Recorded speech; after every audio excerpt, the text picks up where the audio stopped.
भगवान ने कभी दुर्योधन का अहित नहीं चाहा है। उनके हित के लिए स्वयं संधि दूत बनकर के भी गए हैं। भगवान ने कभी किसी का अहित नहीं, अमंगल नहीं चाहा।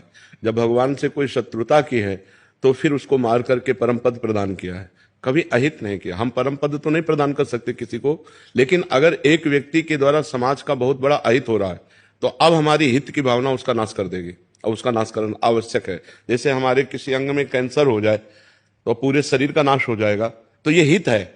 दिखाई दे रहा है कि अहित हो रहा है, लेकिन ये हित है कि हम उस अंग को कटवा दें, नहीं तो पूरे शरीर का नाश हो जाएगा।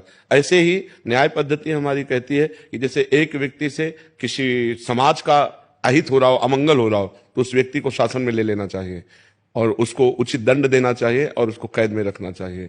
ऐसे ही एक गांव से अगर पूरे हमारे राष्ट्र को परेशानी हो रही तो उस गांव को शासन में ले लेना चाहिए। वो हित ही है, वो अहित नहीं है। तो जो हमारे यहाँ नीतियां चलाई गई, जैसे विदुर नीति है, विदुर जी ने कई नीतियों की व्याख्या की महाभारत में कि हमको शत्रु दल को किस तरह से पराजित करना है। अपने यहाँ प्रयोग भी किया जाता है, अपने राष्ट्र में प्रयोग भी किया जाता है, उन हमारी ऐतिहासिक नीतियों का प्रयोग भी किया जाता है। तो अहित नहीं, हमारा जो भारत देश है वो कभी किसी का अहित नहीं सोचा। हम अपनी तरफ से आपका अहित नहीं करेंगे। हमारे यहाँ नीतियों में सबसे प्रधानता हित नीति रही है कि सबका हित हो। पर हित सरिस धर्म नहीं भाई, पर पीड़ा सम नहीं अगमाई। हम तुम्हें कष्ट नहीं देंगे, लेकिन आप हमको छेड़ोगे, हमारे समाज को छेड़ोगे, हमारे राष्ट्र को छेड़ोगे, तो फिर हम समर्थ हैं, हर तरह से आपको शासन में ले सकते हैं। ये हमारे देश की नीति रही, शुरू से नीति रही है। तो ये उचित है।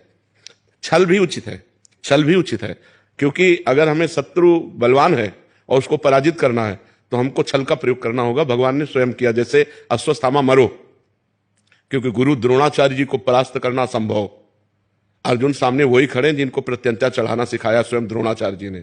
द्रोणाचार्य जी समस्त शास्त्र वेत्ता, चाहे वो धनुर्वेद हो चाहे जो भी वेद हो, उसके परम ज्ञाता है। अब उनको सामने से नहीं मारा जा सकता, तो क्या किया? छल नीति का प्रयोग कर दिया। अश्वत्थामा नाम के हाथी को मारा, भीम ने एक गदा, वो मर गया। भगवान श्री कृष्ण का अश्वत्थामा हतो, ये जो ही आवाज कान में पहुंची द्रोणाचार्य, अश्वत्थामा मारा गया। युधिष्ठिर जी की तरफ देखा और कहा अश्वत्थामा, तो उनका अश्वत्थामा हतो, और जो ही बोले नरो या कुंजर, उसमें शंख ध्वनि हो गई। यद्यप वो सत्यवादी धर्मराज युधिष्ठिर थे, एक भी शब्द कहीं मिस्टेक ना हो, पर मिस्टेक कर दिया। भगवान ने आदेश किया था तुम्हें इतना केवल कहना अश्वत्थामा हतो। अब नरो या कुंजरो तुम कैसे जानते हो? कुंजर मारा गया, इसलिए नरक की प्राप्ति कुछ मिनट के लिए हुई थी महाराज युधिष्ठिर। बस तुरंत जो ही उन्होंने धनुष बाण रखा तो दृष्ट